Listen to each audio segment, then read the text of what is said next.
morning mga ka-farming sa ating mga kababoy diyan. So ayan. So, update lang natin itong mga anak ni Dora, yung ating isang inahin na durok. So ito nga ay 7 piraso simula ng kanyang ipanganak. Hindi, wala.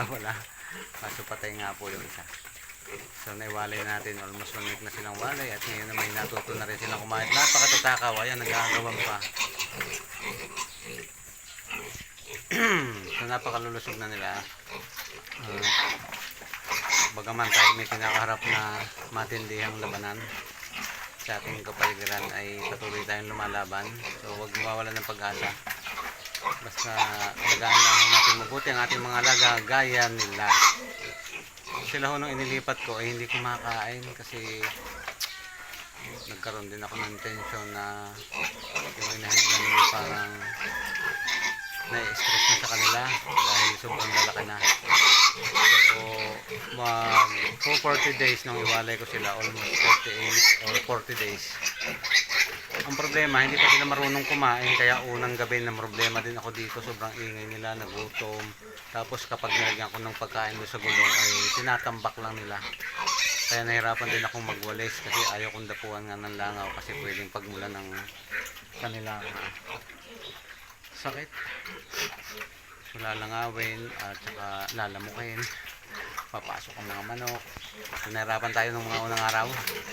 Sinubukan ko pa itong ibalik dun sa kanilang inahin pero binabag na. Kumbaga inaaway na nung inahin nila kasi nawala na ng isang gabi at ayaw na nga rin magpadede ng inahin nila. Kaya thank you Lord na talaga namang natuto silang kumain at pinainom natin sila gamit yung ating Yakult and water drinking nila. Ayan, yung na kanilang painom po ay Yakult and water. Ayan. So kaya natin sila niyayakult kasi kawawalay pa nga lang, so iwas tayo ng scouring. So nag-a-apply tayo ng probiotics gamit ang Yakult. So yun po ang aking pangkondisyon. And after na medyo okay na ang tiyan nila, yung hindi sila nagpupupo, unti-unti din habang lumalaki sila, unti-unti din natin binabawasan yung Yakult ng painom nila na nilalagay natin sa tubig. So patabang ng patabang. Ayan, so nakakatuwa naman,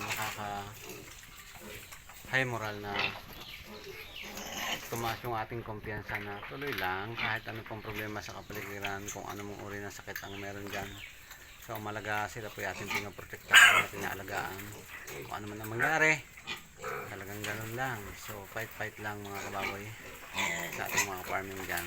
So let's see, and i-update ko kayo sa anumang kahihinap na ng ating pagbababoyan. Basta thank you Lord, sana naman po ay mawala na ang kung ano man ang kurikong na nasa kapaligiran.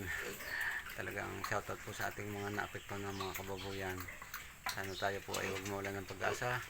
Sabi nga nila, hanggat may baboy may pag-asa tayo. Yan. So huwag lang hinto, hintayin ulit na makabawit makabangon. Pag-aya ko po ang lumalaban at sumusuong pa rin sa hamon ng panahon. So yun lang mga kababoy, thanks for watching ang mga anak ni Mama Pig Dora.